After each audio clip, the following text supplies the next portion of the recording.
ಮಸ್ಕಲ್ಮಟ್ಟಿ ಮೂಲದ ಮಹಿಳೆ ಅತ್ಯಾಚಾರ ಪ್ರಕರಣಕ್ಕೆ ಸಂಬಂಧಪಟ್ಟ ಹಾಗೆ ಇನ್ಸ್ಪೆಕ್ಟರ್ ಒಬ್ಬರು ರಾಜಿ. ಲಕ್ಷ ಲಕ್ಷ ಹಣದ ಆಸೆಗೆ ಆರೋಪಿ ಜೊತೆ ಶಾಮೀಲಾದ ಇನ್ಸ್ಪೆಕ್ಟರ್. ಡಿಸಿಆರ್ಇ ಇನ್ಸ್ಪೆಕ್ಟರ್ ಜಯಪ್ಪ ನಾಯಕ ವಿರುದ್ಧ ಗಂಭೀರ ಆರೋಪ.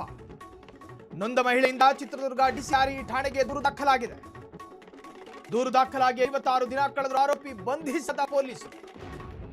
ಆರೋಪಿ ಪರ ಪೊಲೀಸ್ ಇನ್ಸ್ಪೆಕ್ಟರ್ ಜಯಪ್ಪ ನಾಯಕ್ ರಾಜ್ಗೆ ಯತ್ನ. ಸಂತ್ರಸ್ತೆ ಮಾವನಿಗೆ ಫೋನ್ ಮಾಡಿ ರಾಜ್ಗೆ ಯತ್ನಿಸಿದ ಆರೋಪ ಇದೆ. ಆರೋಪಿ ಹಣ ಕೊಟ್ಟು ಸಾಕ್ಷಿಗಳನ್ನ ಖರೀದಿ ಮಾಡ್ತಾನೆ. ನಮ್ಮ ಕಷ್ಟಕ್ಕೆ ನ್ಯಾಯ ಸಿಗಲ್ಲ ರಾಜಿಯಾಗಿ ಎಂದು ಪುಸಲಾಯಿಸಿದ ಆರೋಪ. ಲಕ್ಷ ಲಕ್ಷ ಹಣ ಪಡೆದು ರಾಜಿ ಮಾಡಿಕೊಳ್ಳಿ, ಜೀವನ ಪೂರ್ತಿ ಕೊರಗಬೇಡಿ, ಇಬ್ಬರು ರಾಜಿ ಆದ್ರೆ ಬಿ ರಿಪೋರ್ಟ್ ಹಾಕುತ್ತೇನೆ ಎಂದ ಇನ್ಸ್ಪೆಕ್ಟರ್. 30 ದಿನದೊಳಗೆ ರಾಜಿ ಆದ್ರೆ ಒಳ್ಳೆಯದು, ಇಲ್ಲ ಮೇಲಾಧಿಕಾರಿಗಳು ಒಪ್ಪೋದಿಲ್ಲ. ಡಿಸಿಆರ್ಇ ಇನ್ಸ್ಪೆಕ್ಟರ್ ಜಯಪ್ಪ ನಾಯಕ್ ನಡೆಗೆ ಸಂತ್ರಸ್ತೆ ಆಕ್ರೋಶ. DCRE police inspector Jayappa Nayak ಅಮಾನತಿಗೆ ಆಗ್ರಹ. ಚಿತ್ರದುರ್ಗ ಡಿಸಿ ಕಚೇರಿ ಬಳಿ ನ್ಯಾಯಕ್ಕಾಗಿ ಆಗ್ರಹಿಸಿ ಪ್ರತಿಭಟನೆ. ನಮ್ಮ ರಾಜ್ಯದ ಪೊಲೀಸ್ ಡಿಪಾರ್ಟ್ಮೆಂಟ್ ಯಾವ ಹಂತಕ್ಕೆ ಬಂದು ತಲುಪಿದೆ ನೋಡಿ. ಅತ್ಯಾಚಾರದ ಸಂತ್ರಸ್ತೆ ಹೆಣ್ಣು ಮಗಳು ನನಗೆ ನ್ಯಾಯ ಕೊಡಿ ಅಂತ ಕಾನೂನು ಪಾಲಕರ ಬಳಿ ದೂರು ಕೊಟ್ರೆ ಕಾನೂನು ಪಾಲಕನಾಗಿರ್ತಕ್ಕಂತಹ ಇನ್ಸ್ಪೆಕ್ಟರ್ ನ್ಯಾಯ ಕೊಡುವ ಕೆಲಸ ಮಾಡೋದು ಬಿಟ್ಟು ರಾಜಿ ಸಂಧಾನದ ಮಾತನಾಡ್ತಾನಂತೆ. ಇಷ್ಟು ಲಕ್ಷ ಹಣ ಕೊಡಿ ರಾಜಿ ಮಾಡಿಸ್ತೀನಿ, ನಿಜಕ್ಕೂ ಕೂಡ ದುರಂತ. ತುಂಬಾ ಹುಷಾರಿಲ್ಲ ಅಂತ ಹೇಳಿ ನನಗೆ ಜಯಂತ್ ಕುಮಾರ್ ಅವರಿಂದ ಅನ್ಯಾಯ ಆಗಿದೆ, ಜಾತಿ ನಿಂದನೆ ಮತ್ತು ಅತ್ಯಾಚಾರ. ಸರ್ ಜಯಂತ್ ಕುಮಾರ್ ಅನ್ನೋರು ನನಗೆ ಪರಿಚಯ ಆಗಿದ್ದು, ನನ್ನ ಗಂಡ ಅವ್ನ ಕಂಪ್ನಿ ಕೆಲ್ಸಕ್ಕೆ ಹೋಗೋನ್ ಗಾಡ್ಸನ್ ಫಾರ್ಮ್ ಅಂತ ಒಂದು ಕಂಪ್ನಿ ಬೆಂಗಳೂರಲ್ಲಿ ಇದೆ ಸರ್. ಅಲ್ಲಿ ನನ್ನ ಗಂಡ ಮೆಡಿಕಲ್ ರೆಪ್ಪ ಕೆಲ್ಸಕ್ಕೆ ಸೇರ್ಕೊಂಡ್ರು. ಸುಮಾರು ಒಂದು 8 ತಿಂಗಳಿಂದ ಕೆಲಸ ಮಾಡ್ತಿದ್ರು ನಮ್ಮ ಮನೆಯವರು. ಅವರು ಸ್ವಲ್ಪ ಡ್ರಿಂಕ್ಸ್ ಮಾಡ್ತಿ ಸರ್ ನಮ್ಮ ಮನೆಯವರು ಡ್ರಿಂಕ್ಸ್ ವೀಕ್ನೆಸ್ ನೋಡ್ಕೊಂಡು ನನಗೆ ಹಿಂಗೆ ನಿನ್ ಗಂಡ ಕೆಲ್ಸಕ್ಕೆ ಹೋಗ್ತಕ್ಕೆಲ್ಲ ಏನ್ ಕುಡಿತಾನೆ ಹಾಗೆ ಹೀಗೆ ಅಂತ ಹೇಳಿ ಪ್ರತಿಯೊಂದಕ್ಕೂ ಫೋನ್ ಮಾಡೋದು ಸರ್. ನಾನು ನಮ್ಮ ಮನೆಯವರು ಹೀಗೆ ಅನ್ಕೊಂಡು ನಾ ತಲೆ ಕೆಡ್ಸ್ಕೊಂಡಿದ್ವಿ, ಹಿಂಗೆ ಸುಮ್ಮನೆ ಮಾತಾಡ್ತಿದ್ವಿ.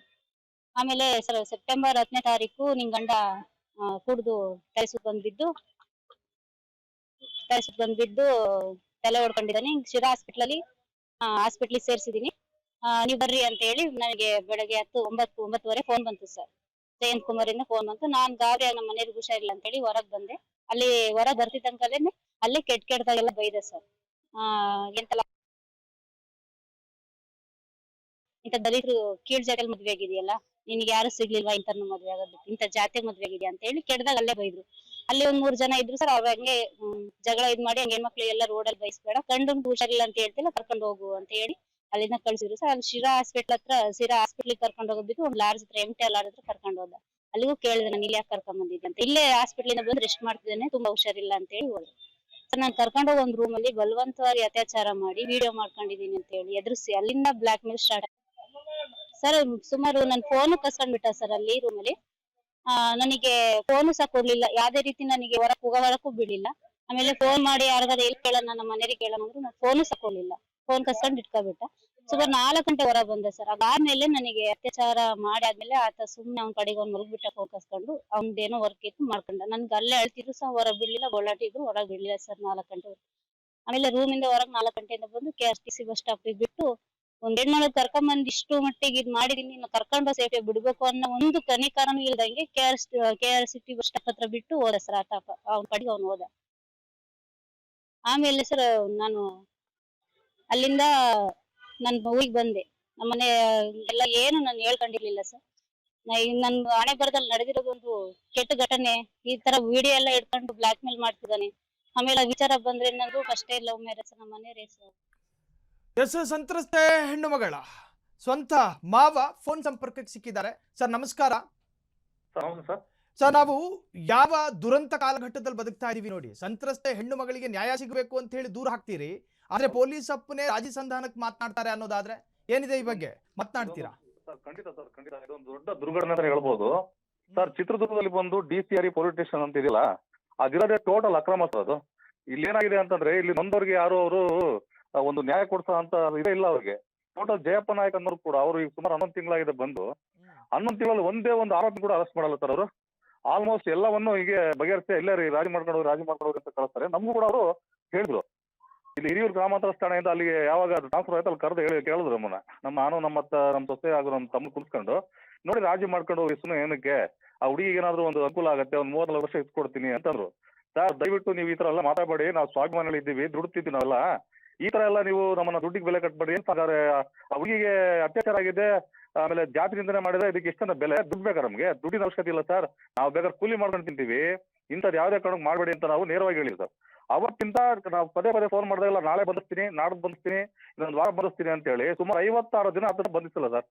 ಯಾವಾಗ ಕೇಳಿದ್ರೆ ಒಂದು ಸಬ್ಬು ಬೀಳ್ತಾರೆ, ಬಂದಿಸ್ಬಿಡ್ತೀವಿ, ಆಗತ್ತೀಗ ಅಂತೇಳಿ ಹೀಗೆ ಮಾಡ್ಕೊಂಡು ಬಂದು 56 ದಿನ ಕಳೆದಾರೆ ಸರ್. ಇವತ್ತು ಅವರು ಚಾರ್ಜ್ ಶೀಟ್ ಹಾಕ್ಬೇಕಾಗಿದೆ ಸರ್. ಅದೇನಾಗಿದೆ ಅಂತ ಗೊತ್ತಿಲ್ಲ. ಅವರು ರಜೆ ಹಾಕಿ ರಜದ ಮೇಲೆ ಹೋಗಿದ್ದಾರೆ ಜಯಪ್ಪ ನಾಯ್ಕ ಅವರು. ಸರ್ ಖಂಡಿತವಾಗ್ಲೂ ನಮ್ಗೆ ನ್ಯಾಯ ಸಿಗ್ತಾ ಇಲ್ಲ ಸರ್. ಇದು ಬಹಳಷ್ಟು ಅನ್ಯಾಯ ಆಗ್ತಾ ಇದೆ.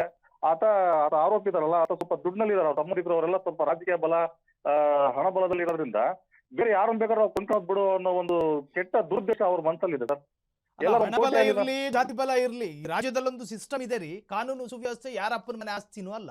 ಈಗ ಎಫ್ಐಆರ್ ಆಗಿ 12 ಗಂಟೆಗಳ ಕಾಲದ ಒಳಗಾಗಿ ಆರೋಪಿನ ಅರೆಸ್ಟ್ ಮಾಡಬೇಕು. 56 ದಿನ ಕಳಿತು ನೀವೇನ್ ಮಾಡ್ತಾ ಇದ್ರಿ? ಮೇಲಾಧಿಕಾರಿಗಳು ಗಮನಕ್ಕೆ ತರೋ ಪ್ರಯತ್ನ ಮಾಡಿದೀರಾ? ಸರ್ ಖಂಡಿತ ಸರ್. ಈಗ ಒಂದು 4 ದಿನ ಮುಂಚೆ ನಾವು ಇಷ್ಟು ದಿನ ನೋಡಿದ್ವಿ ಇವ್ರನ್ನ ಮಾಡ್ತಾರೆ ಅಂತ ಆಗ್ಲಿಲ್ಲ. ಹಾಗಾಗಿ ನಾವು ಬೆಂಗಳೂರಿನ DCR ನಮ್ಮ ಮಹಾನಿರ್ದೇಶಕ ಉಮೇಶ್ ಸರ್ ಹತ್ರ ಬಂದು ಒಂದು ರಿಕ್ವೆಷನ್ ಕೊಟ್ಟು ಅವ್ರು ಕೂಡ ಕೇಳ್ಕೊಂಡು ಸರ್, ಇದು ಆಗಿದೆ 54-50 ದಿನ ಆಗಿದೆ ಸರ್, ಅವ್ರು ಅರೆಸ್ಟ್ ಮಾಡಿಲ್ಲ, ದಯವಿಟ್ಟು ಆರೋಪಿ ಅರೆಸ್ಟ್ ಮಾಡಿ ನಮ್ಗೆ ನ್ಯಾಯ ಕೊಡಿಸಿ, ನೊಂದಂತ ದಲಿತ ಹೆಣ್ಮಗಳಿಗೆ ನ್ಯಾಯ ಕೊಡಿಸಿದಂತ ಅವನು ಕೇಳ್ಕೊಂಡ್ವಿ. ಆಮೇಲೆ ಅವ್ರು ಫೋನ್ ಮಾಡಿ ಅವರು ಇಲ್ಲಿ ಇವ್ರಿಗೆ ಹೇಳಿದಾಗ 1-2 ದಿನ ಸುಮ್ಮನೆ ಈಗ ಓಡಾಡಿದ್ರು. ಇದುವರೆಗೂ ಆರೋಪಿನ ಅರೆಸ್ಟ್ ಈಗಲೂ ಮಾಡಿಲ್ಲ. ಯಾಕೆ ಅಂತಂದ್ರೆ ಅವರು ಅದು ಸ್ಟ್ರಾಂಗ್ ಇದ್ದಾರೆ. ಆಮೇಲೆ ಆ ಆರೋಪಿಯ ಒಬ್ಬ ಬ್ರದರ್ ವಿನಯ್ ಅಂತೇಳಿ ಆತ ಗುಪ್ತಚರ ಇಲಾಖೆಯಲ್ಲಿ ಪೊಲೀಸ್ ಪೇ ಆಗಿರುತ್ತೆ ಸರ್. ಆತ ನಾವು ಇಲ್ಲಿ DPI ಪೊಲೀಸ್ ಸ್ಟೇಷನ್ ಅವ್ರಿಗೆ ಯಾರಿಗಾದ್ರೂ ಒಂದು ಮಾಹಿತಿ ಕೊಟ್ರೆ ಇಂಥ ಜಾಗದಲ್ಲಿ ಅಂತ ಹೇಳಿದ್ರೆ 5 ನಿಮಿಷಕ್ಕೆ ಆತನ ಮಾಹಿತಿ ಹೋಗಿರುತ್ತೆ ಸರ್. ಈ ದಿವಸ ನಮ್ ನ್ಯಾಯ ಸಿಗುತ್ತೆ. ಈ ತರ ಬೇಲಿನಿದ್ದು ಹೊಲ ಮೇಯ್ದ್ರೆ ಯಾರು ಸರ್ ನಮ್ ನ್ಯಾಯ ಕೊಟ್ಟಂತಾರ? ಇಲ್ಲಿ ಇನ್ಸ್ಪೆಕ್ಟರ್ ನಿಮಗೆ ಪದೇ ಪದೇ ಫೋನ್ ಮಾಡಿ ನಿಮ್ಮನ್ನ ಸಮಜಾಯಿಷಿ ನೀಡುವಂತಹದ್ದು, ಜೊತೆಗೆ ನೀವು ಯಾರ ವಿರುದ್ಧ ಆರೋಪ ಮಾಡ್ತಾ ಇದ್ದೀರೋ ಆ ವ್ಯಕ್ತಿ ಏನಾದ್ರೂ ದೂರುದಾರಳನ್ನ ಸಂಪರ್ಕಿಸೋ ಪ್ರಯತ್ನ ಏನಾದ್ರೂ ಮಾಡಿದಾರ ಹೇಗೆ? ಸರ್ ದೂರುದಾರರ ಸಂಪರ್ಕ ಆಗಿರಲ್ಲ ಗೊತ್ತಿಲ್ಲ ಸರ್. ಬಟ್ ಅವ್ರ ಬ್ರದರ್ ಪೊಲೀಸ್ ಅಂತ ಹೇಳಿದ್ರು ಸರ್. ಆತನೊಂದಿಗೆ ನಿರಂತರ ಸಂಪರ್ಕದಲ್ಲಿ ಇರ್ತಾರೆ ಅವರು. ನಾನೀಗ ಮಹಾನಿರ್ದೇಶಕರಿಗೆ ಅದನ್ನೇ ನಾನು ಇದ್ರಲ್ಲಿ ಕೊಟ್ಟಿದ್ದೀನಿ ಪಿಟಿಷನ್ ಅಲ್ಲಿ. ದಯವಿಟ್ಟು ಜಯಪ್ಪ ನಾಯಕ್ ಅವರ ಮೂಲ ನಂಬರ್ ಹಾಗೂ ವಿನಯ್ ಕುಮಾರ್ ಅವರ ಮೂಲ ನಂಬರ್ ನೀವು ಕರೆಗಳನ್ನ ನೀವೇನಾದ್ರೂ ಡೀಟೇಲ್ಸ್ ತಗೊಂಡ್ರೆ 100% ಅವ್ರ ಸಂಪರ್ಕದಲ್ಲಿ ಸರ್. ಹಾಗೆ DCR ಪೊಲೀಸ್ ಸ್ಟೇಷನ್ಗೆ ಇದೇ ವಿನಯ್ ಕುಮಾರ್ ಅವರು 3-4 ಬಾರಿ ಭೇಟಿ ಕೊಡ್ತಾರೆ ಸರ್.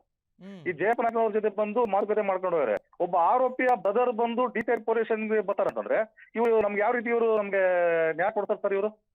ಸರ್ ಖಂಡಿತವಾಗ್ಲೂ ಹಲವಾರು ದಲಿತ ಪರ ಸಂಘಟನೆಗಳು, ನಮ್ಮ ಮಾಗಡಿ ಶಂಕರಣ್ಣ ಅವರು ಬಹಳ ಕಷ್ಟಪಟ್ಟು ಈ DCR ಪೊಲೀಸ್ ಸ್ಟೇಷನ್ ಹೊರಗಡೆ ಬೇರೆ ಮಾಡಿಸ್ಬೇಕು, ಅವಾಗಲೇ ನಮ್ಮ ದಲಿತ ಸಮಾಜಕ್ಕೆ ಒಂದು ನ್ಯಾಯ ಸಿಗುತ್ತೆ ಅಂತ ಮಾಡಿದ್ರು. ಆದ್ರೆ ಇವತ್ತು ಸಂಪೂರ್ಣ ಅಲ್ಲಿ ಅನ್ಯಾಯ ಸರ್ ಆಗ್ತಿರೋದು. ದಯವಿಟ್ಟು ನಿಮ್ಮ ಚಾನಲ್ ಮುಖಾಂತರ ಆದ್ರೂ ನಮ್ಗೆ ಸ್ವಲ್ಪ ಒಂದು ನ್ಯಾಯ ಸಿಗ್ಲಿ ಸರ್. ದಯವಿಟ್ಟು ನಮ್ಮ ಜೊತೆ ನಿಂತ್ಕೊಳ್ಳಿ ಸರ್ ತಾವಾದ್ರು. ಅಲ್ಲ, ನ್ಯಾಯಕ್ಕಿಂತ ದೊಡ್ಡದು ಮತ್ತೊಂದಿಲ್ಲ. ಹಾಗಾಗಿ ನ್ಯಾಯ ಸಿಗೋವರೆಗೂ ಕೂಡ ನಿಮ್ಮ ಹೋರಾಟವು ಕೂಡ ನಿರಂತರವಾಗಿರ್ಬೇಕು. ಕಾರಣ ಒಂದು ಹೆಣ್ಣಿನ ಮಾನ ಪ್ರಾಣದ ಪ್ರಶ್ನೆ ಇದು ಸರ್. ಖಂಡಿತ ಸರ್, ಖಂಡಿತ ಸರ್. ನಮ್ಮ ಹುಡುಗಿ ಮೇಲೆ ಅತ್ಯಾಚಾರ ಆಗಿದೆ ಅಂತ ಗೊತ್ತಿರೋ ಸಹಿತ ನಾವು ನಮ್ಮ ಮನೆಯಲ್ಲಿ ಇಟ್ಕೊಂಡು ಕಾಪಾಡ್ತೀವಿ. ಯಾಕಂದ್ರೆ ಆಕೆ ಲವ್ ಮ್ಯಾರೇಜ್ ಆಗಿ ಬಂದಿರೋ ಸರ್. ಆ ಕಡೆ ತವ್ರ ಮನೆ ಆಶ್ರಯ ಇಲ್ಲ, ಈ ಕಡೆ ಗಂಡನ ಮನೆ ಆಶ್ರಯ ಇಲ್ಲ ಅಂತಂದ್ರೆ ಒಬ್ಬ ನೊಂದ ಹೆಣ್ಣು ಮಗಳು ಎಲ್ಲಿಗೆ ಸರ್ ಹೋಗ್ತಾಳೆ? ಆ ಒಂದು ಕಾರಣಕ್ಕೆ ನಮ್ಮ ಮನೆಯಲ್ಲಿ ನಮ್ಮ ಮಗಳಾಗ ನೋಡ್ಕೊಂಡಿದೀವಿ ಸರ್. ಯಾವನೋ ಒಬ್ಬ ಲುಚ್ಚ ಈ ತರ ಕೆಲಸ ಮಾಡ್ದ ಅಂತೇಳಿ ಆ ಮಗಳನ್ನ ನಾವು ಬೀದಿ ಬಿಟ್ಬಿಟ್ರೆ ನಮ್ಮಂತ ವೇಸ್ಟ್ ಬೇರೆ ಇಲ್ಲ ಅಂತೇಳಿ ನಾವು ಮನೆಯಲ್ಲಿ ಇಟ್ಕೊಂಡು ಆಕೆನ ಚೆನ್ನಾಗಿ ನೋಡ್ಕೊಂತ ಸರ್. ಯಾವ ಹೆಣ್ಣಿಗೂ ಈ ತರ ಒಂದು ಹಾಗೆ ಸಂಪರ್ಕದಲ್ಲಿರಿ. ಈಗ ಸ್ವತಃ ಸಂತ್ರಸ್ತೆ ಫೋನ್ ಸಂಪರ್ಕಕ್ಕೆ ಸಿಕ್ಕಿದ್ದಾರೆ. ಮೇಡಮ್ ನಮಸ್ಕಾರ. ಮೇಡಮ್, ಸಂತ್ರಸ್ತೆಯ ಸ್ಥಾನದಲ್ಲಿ ನಿಂತ್ಕೊಂಡು ನಿಮಗೆ ಈ ಪ್ರಶ್ನೆ ಕೆಲವೊಮ್ಮೆ ಕಷ್ಟ ಅನ್ನಿಸಬಹುದು. ನಿಮಗಾದಂತಹ ಅನ್ಯಾಯಕ್ಕೆ ನ್ಯಾಯ ಸಿಗುತ್ತೆ ಅಂತ ಹೇಳಿ ಠಾಣೆಗೆ ಹೋದ್ರಿ, ಆದ್ರೆ ನಿಮಗೆ ನ್ಯಾಯ ಅನ್ನೋದು ಈಗಲೂ ಮರೀಚಿಕೆನಾ ಅಂತ? ಹೌದು ಸರ್. ಏನ್ ಹೇಳ್ತಾರೆ ಇನ್ಸ್ಪೆಕ್ಟ್ರು? ಸರ್ ನಮಗೆ ನ್ಯಾಯ ಕೇಳ್ಕೊಂಡು ಹೋದ್ರೆ ನಿಮಗೆ 35-40 ಲಕ್ಷ ಲಂಚ ದುಡ್ಡು ಕೊಡಿಸ್ತೀವಿ, ಎಷ್ಟು ಲಕ್ಷ ಬೇಕು ಕೇಳಿ ನಾವು ಕೊಡಿಸ್ತೀವಿ, ರಾಜಿ ಮಾಡ್ಕೊಳ್ರಿ ಅಂತ ಇನ್ಸ್ಪೆಕ್ಟ್ರು ಜಯಪ್ಪ ನಾಯ್ಕ ಹೇಳ್ತಾರೆ, ಚಿತ್ರದುರ್ಗ DCR ಇನ್ಸ್ಪೆಕ್ಟ್ರು. ಇದು ಠಾಣೆನ ರಿಯಲ್ ಎಸ್ಟೇಟ್ ಆಫೀಸ್ ಅಂತ ಕೇಳಬೇಕಿತ್ತು ನೀವು. ಅದೇ ಸರ್, ನಾವು ಅಮಾಯಕರು ಸರ್, ನಮ್ಗೆ ಏನು ಗೊತ್ತಾಗಲ್ಲ ಅಂತ ಹೇಳಿ ಆತರ ಹೇಳಿದ್ರು ಸರ್. ನಾವು ದುಡ್ಡುಗೋಸ್ಕರ ನಾವು ಈ ಕೆಲಸ ಈ ದಾರಿ ನಿಂತಿಲ್ಲ. ನಮಗೆ ನ್ಯಾಯ ಬೇಕು ಸರ್. ನ್ಯಾಯ ನಮಗೆ ಆಗಿರೋ ಅನ್ಯಾಯಕ್ಕೆ ನ್ಯಾಯ ಬೇಕು ಅಂತ ನ್ಯಾಯ ಕೇಳ್ಕೊಂಡು ಹೋದ್ರೆ ಪೊಲೀಸರೇ ನಮಗೆ ರಕ್ಷಣೆ ಕೊಡ್ತಿಲ್ಲ ಸರ್. ಪೊಲೀಸರೇ ನಮಗೆ ರಾಜಿ ಮಾಡ್ಕೊಳ್ರಿ ಅಂತ ಹೇಳ್ತಿದ್ದಾರೆ. ಮಹಿಳಾ ಆಯೋಗದ ಗಮನಕ್ಕೆ ತಂದಿದ್ರಾ ಅಥವಾ ಆ ತರದ ಪ್ರಯತ್ನಗಳಾಯ್ತಾ? ಹೌದು ಸರ್, ಹೋಗಿದೀವಿ, ಕೊಟ್ಟಿದೀವಿ ಮಹಿಳಾ ಆಗೋಕೊಂದು. ಅವ್ರು ಯಾವ್ದು ಆಕ್ಷನ್ ತಗೊಂಡಿಲ್ಲ, ಗೊತ್ತಾಗಿಲ್ಲ ಸರ್ ನಮಗೆ ಅದ್ರ ಬಗ್ಗೆ.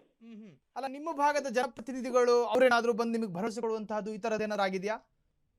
ಅದು ಸರ್, ಸುಧಾಕರ್ ಸಾಹೇಬ್ ಹತ್ರನೂ ಸಹ ಮಾತಾಡಿದೀವಿ ಸರ್. ಅವರು ಸಹ ನಾನು ನೋಡ್ಕೊಳ್ತೀನಿ ಅಂತ ಹೇಳಿದ್ರು. ಅವರಿಂದನೂ ಯಾವುದೇ ರೀತಿ ನಮಗೆ ಬಂದಿಲ್ಲ. ಅಲ್ಲ, ನಿಮಗೀಗ ಇನ್ಸ್ಪೆಕ್ಟರ್ ಏನಾದ್ರು ಭಯಪಡಿಸುವಂತಹದ್ದು ಅಥವಾ ನೀವು ಯಾರ ವಿರುದ್ಧ ದೂರು ಕೊಟ್ಟಿದಿರೋ ಅವರು ಏನಾದ್ರು ನಿಮಗೆ ಫೋನ್ ಮಾಡಿ ಥ್ರೆಟ್ ಮಾಡುವಂತಹದ್ದು ಹಿಂಗೆಲ್ಲ ಏನಾದ್ರು ನಡೆದಿದ್ಯಾ? ಆತರ ಮಾಡಿಲ್ಲ ಸರ್ ಅವರು. ಅಂದ್ರೆ ನಾವು ಹೋದಾಗ ಆತರ ಹೇಳಿದ್ದಾರೆ, ಮತ್ತೆ ಫೋನ್ ಮೂಲಕ ಯಾವ್ದು ನಮಗೆ ಹೇಳಿಲ್ಲ. ಹ್ಮ್ ಅಂದ್ರೆ ಅವರು ಜಯಂತ್ ಕುಮಾರ್ ಆರೋಪಿ ಇದಾರಲ್ಲ ಸರ್, ಅವರು ಬ್ರದರ್ ಕಡೆಯಿಂದ ಅವ್ರಿಗೂ ಲಿಂಕ್ ಇದೆ, ಜಯಂತ್ ನಾಯ್ಕ್ ಅವ್ರಿಗೂ ಮತ್ತೆ ವಿನಯ್ ಅಂತ ಅವರು ಆರೋಪಿ ಅಣ್ಣ ಸರ್ ಅವನು. ಇದು ನಿಮ್ಮ ಆರೋಪ ಅಂದ್ರೆ ಸರ್ ಇಬ್ಬರಿಗೂ ಲಿಂಕ್ ಇದೆ. ನಾನು ಯಾರ ವಿರುದ್ಧ ದೂರು ಕೊಟ್ಟಿದ್ದೀನೋ ಆತನಿಗೆ ಈ ಪೊಲೀಸ್ ಇನ್ಸ್ಪೆಕ್ಟರ್ ಸಪೋರ್ಟ್ ಮಾಡ್ತಿದ್ದಾರೆ ಅಂತ. ಸಪೋರ್ಟ್ ಮಾಡ್ತಿದ್ದಾರೆ. ಮತ್ತೆ ನಾವು ಯಾವ್ದೇ ರೀತಿ ಸಾಕ್ಷಿನೂ ಸಹ ನಾವ್ ಏನೇನ್ ಸಾಕ್ಷಿ ತಗೊಂಡೋದ್ರು ಅವ್ರಿಗೆ ಇನ್ಫಾರ್ಮ್ ಮಾಡಿದ್ದಾರೆ ಸರ್. ಅವರಿಂದ ಅವರು ಯಾವ್ದು ಬೇಕೋ ಆತರ ಹುಷಾರ್ ಅವ್ರು ಹಾಕ್ತಿದ್ದಾರೆ. ನಮಗೆ ಸಾಕ್ಷಿ ನಷ್ಟ ಮಾಡೋಕ್ಕೂ ಸಹ ಇನ್ಸ್ಪೆಕ್ಟರ್ ಕಡೆಯಿಂದಾನೇ ನಮಗೆ ಇದಾಗ್ತಿದೆ ಸರ್, ತೊಂದರೆ ಆಗ್ತಿದೆ. ನೋಡಿ, ಕಾನೂನಲ್ಲಿ 10 ಮಾರ್ಗಗಳಿರ್ತಾವೆ. ನಿಮಗೆ ಒಂದು ಠಾಣೆಯ ಇನ್ಸ್ಪೆಕ್ಟರ್ ನಿಂದ ನ್ಯಾಯ ಸಿಗೋದು ಡೌಟು ಅನ್ನುವಾಗ ಇನ್ನು ಮೇಲಾಧಿಕಾರಿಗಳ ಗಮನಕ್ಕೆ ತರೋ ಕಾನೂನು ಮಾರ್ಗಗಳು ಕೂಡ ನಿಮ್ಗೆ ಇರ್ತಾವೆ. ಈ ತರದ ಕಾನೂನು ಸಲಹೆ ಯಾರು ಕೊಡ್ಲಿಲ್ವಾ? ನಿಮ್ಮ ಅಕ್ಕಪಕ್ಕದ ಜನಪ್ರತಿನಿಧಿಗಳಾಗ್ಲಿ ಅಥವಾ ಮಹಿಳಾ ಆಯೋಗ ಆಗಲಿ? ಹಲೋ, ಕೇಳಿಸ್ತಾ ಇದೆಯಾ? ನನ್ನ ಧ್ವನಿ ಕೇಳಿಸ್ತಿದ್ಯಾ? ಸರ್ ವಾಯ್ಸ್ ಬ್ರೇಕ್ ಆಗ್ತಿದೆ. ಎಸ್, ಈಗ ಕಾನೂನಲ್ಲಿ 10 ಮಾರ್ಗಗಳಿದಾವೆ. ನಿಮಗೊಬ್ಬ ಇನ್ಸ್ಪೆಕ್ಟರ್ ನಿಂದ ಅನ್ಯಾಯ ಆಗ್ತಿದೆ ಅಂದ್ರೆ ಮೇಲಾಧಿಕಾರಿಗಳ ಗಮನಕ್ಕೂ ತರಬಹುದು. ಮಹಿಳಾ ಆಯೋಗ ನಿಮ್ಗೆ ಈ ತರಹದ ಕಾನೂನು ಸಲಹೆ ಕೊಡ್ಲಿಲ್ವಂತ? ಇಲ್ಲ ಸರ್, ಅವರು ನಾವು ಫೋನ್ ಮಾಡ್ತೀವಿ ಅಂತ ಹೇಳಿದ್ರು ಅವ್ರಿಗೆ. ಅದು ಸಹ ನಮ್ಗೆ ಗೊತ್ತಿಲ್ಲ ಸರ್, ಅವ್ರು ಮಾಡಿದಾರೋ ಇಲ್ಲ ನಮಗೆ ಇನ್ಫಾರ್ಮೇಶನ್ ಬಂದಿಲ್ಲ. ಮತ್ತೆ ನಾವು ಬೆಂಗಳೂರು DCR ಉಮೇಶ್ ಸರ್ ಅವ್ರ ಹತ್ರನೂ ಸಹ ಹೋಗಿದ್ವಿ ಸರ್. ಅವ್ರು ಫೋನ್ ಮಾಡಿ ಮಾತಿದ್ವಿ, ನೋಡ್ಕೊಳ್ತಾರೆ ಹೋಗ್ರಿ ಅಂತಾನು ಸಹ ಹೇಳಿದ್ರು. ಮತ್ತೆ ಯಾವ್ದೇ ರೀತಿ ಇವ್ರು ಆಕ್ಷನ್ ತಗೊಂಡಿಲ್ಲ ಸರ್. ಇವ್ರ ಆರೋಪಿಗೆ ರಕ್ಷಕರಾಗಿದ್ದಾರೆ ಸರ್, ಅನ್ಯಾಯ ಆದ್ರೆ ನಮಗಾಗಿಲ್ಲ ಸರ್. ಈಗ ಕೊನೆಯದಾಗಿ ಇತ್ತೀಚೆಗೆ ಯಾವಾಗ ಹೋಗಿದ್ರಿ ಠಾಣೆಗೆ ನೀವು?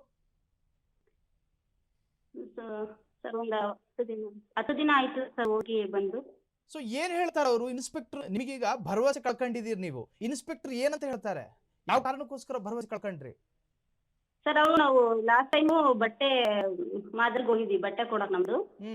ಆಗ್ಲೂ ಸಹ ಅವರು ತಗೊಳ್ದೆ ನಿರಾಕರಿಸಿದ್ರು ಸರ್, ಬಟ್ಟೆ ದಿನ ಹೋದಾಗ. ಮತ್ತೆ ನಾವು ವಾಶ್ ಮಾಡಿದ್ರೆ ಈ ತರ ಇದಾಗಲ್ಲ, ಏನು ಪ್ರೂಫ್ ಸಿಗಲ್ಲ, ನಿಮ್ ಮೇಲೇನೆ ಆರೋಪ ಬಂದ್ಬಿಡುತ್ತೆ, ಆತರ ಹೇಳಿದ್ರು.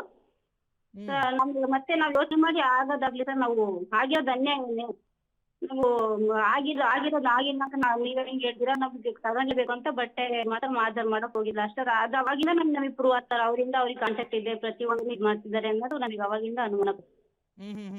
ಜೊತೆಗೆ ನೀವು ಯಾರ ವಿರುದ್ಧ ಆರೋಪ ಮಾಡಿದ್ರು ಅಥವಾ ಕೇಸ್ ದಾಖಲು ಮಾಡಿದ್ರು ಆ ವ್ಯಕ್ತಿ ನಿಮ್ ಕಣ್ಮುಂದೆನೆ ಓಡಾಡುವಂತಹದ್ದು ಅಥವಾ ನಿಮಗೆ ಫೋನ್ ಮಾಡುವಂತಹದ್ದು ಹಿಂಗೇನಾದ್ರೂ ನಡೀತಿತ್ತಾ?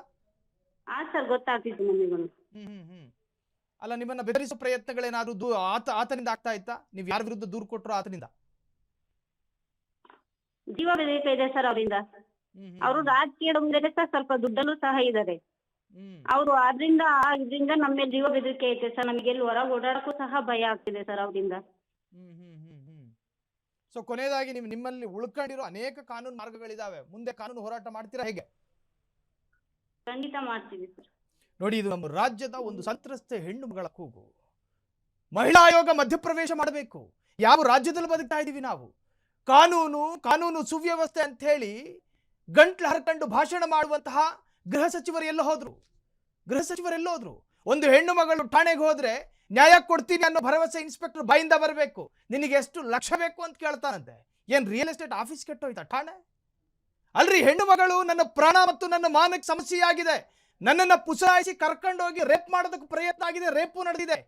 ಒಂದು ರೇಪಿಗೆ ತುತ್ತಾದ ಹೆಣ್ಣು ಮಗಳ ಕಂಪ್ಲೇಂಟ್ ಅನ್ನ ಇಷ್ಟರ ಮಟ್ಟಿಗಿನ ಹಗುರವಾಗಿ ಪರಿಗಣನೆ ಮಾಡಿರುವ ಆ ಇನ್ಸ್ಪೆಕ್ಟರ್ ವಿರುದ್ಧ ಈಗ ಕುಟುಂಬ ಆರೋಪ ಮಾಡ್ತಾ ಇದೆ. ಇದಕ್ಕೆ ಯಾರು ಉತ್ತರ ಕೊಡ್ತಾರೆ? ಇದಕ್ಕೆ ಠಾಣೆಯ ಇನ್ಸ್ಪೆಕ್ಟರ್ ಉತ್ತರ ಕೊಡ್ತಾರೋ ಅಥವಾ ಈ ರಾಜ್ಯದ ಗೃಹ ಇಲಾಖೆ ಉತ್ತರ ಕೊಡುತ್ತೋ ಅಥವಾ ಸ್ವತಃ ಗೃಹ ಸಚಿವರೇ ಬಂದು ಉತ್ತರ ಕೊಡ್ತಾರೋ? ಮಹಿಳಾ ಆಯೋಗ ನಮ್ಮ ರಾಜ್ಯದಲ್ಲಿ ಜೀವಂತವಾಗಿರುವ ಅಥವಾ ಸದಾಕಾಲ ಜೀವಂತವಾಗಿರುವ ಒಂದು ಆಯೋಗ ಇದೆ, ಅದು ಮಹಿಳಾ ಆಯೋಗ. ಎಲ್ಲೋ ಹೋಯ್ತು ಈ ಹೆಣ್ಣು ಮಗಳ ವಿಚಾರವಾಗಿ ಮಹಿಳಾ ಆಯೋಗ? ಯಾಕೆ ಬರಲಿಲ್ಲ? ಇದೆಂತಹ ದೊಡ್ಡ ಪ್ರಕರಣ, ಇದೆಂತಹ ಸೂಕ್ಷ್ಮ ಪ್ರಕರಣ. ಒಂದು ಹೆಣ್ಣು ಮಗಳನ್ನ ನಿನ್ನ ಗಂಡನಿಗೆ ಆಕ್ಸಿಡೆಂಟ್ ಆಗಿದೆ ಅಂತ ಹೇಳಿ ನಿರ್ಜನ ಪ್ರದೇಶಕ್ಕೆ ಕರ್ಕೊಂಡೋಗಿದ್ದು ಮಾತ್ರ ಅಲ್ಲದೆ ಆಕೆಯ ಸೆರಗಿಗೆ ಕೈ ಹಾಕಿದ ಆ ಪಿಶಾಚಿಗಳ ವಿರುದ್ಧ ಇನ್ನೂ ಕ್ರಮ ಆಗಿಲ್ಲ. ಎಲ್ಲ ಬದುಕ್ತಾ ಇದೀವ್ರಿ ನಾವು. ದೂರದ ಬೇರೆ ಬೇರೆ ರಾಜ್ಯಗಳಲ್ಲಿ ಈ ತರಹದ ಘಟನೆಗಳನ್ನ ಮೊಬೈಲ್ಗಳಲ್ಲಿ ನೋಡ್ತಾ ಇದ್ವಿ. ಆದ್ರೆ ನಮ್ಮದೇ ರಾಜ್ಯದಲ್ಲಿ ಇನ್ನೂ ಈ ತರಹದ ಪ್ರಕರಣಗಳು ಜೀವಂತ. ಬಿ ರಿಪೋರ್ಟ್ ಹಾಕ್ತಾರಂತೆ. ಒಂದು ಸಾಮಾನ್ಯವಾಗಿ ಕಾನೂನು ಭಾಷೆ, ಒಂದು ಕೇಸು ಬಂದ್ರೆ ಆ ಆರೋಪ ಸತ್ಯ ಆಗಿದ್ರೆ ಚಾರ್ಜ್ ಶೀಟ್ ಸಲ್ಲಿಕೆ ಆಗುತ್ತೆ, ಆರೋಪ ಸುಳ್ಳಾಗಿದ್ರೆ ಬಿ ರಿಪೋರ್ಟ್ ಆಗುತ್ತೆ. ಇನ್ನು ಆರೋಪಿನೇ ಸಿಗಲಿಲ್ಲ ಅನ್ನುವಾಗ ಸಿ ರಿಪೋರ್ಟ್ ಹಾಕ್ತಾರೆ.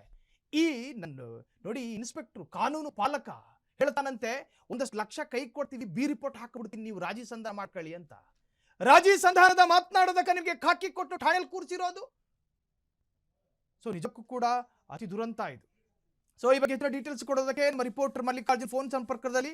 ಮಲ್ಲಿಕಾರ್ಜುನ್, ಒಬ್ಬ ಇನ್ಸ್ಪೆಕ್ಟರ್ ನಡೆ ಈ ತರಹದ್ದಲ್ಲೂ ಆಗುತ್ತೆ ಅನ್ನೋದಕ್ಕೆ ಸಾಕ್ಷಿ ಈ ಪ್ರಕರಣ.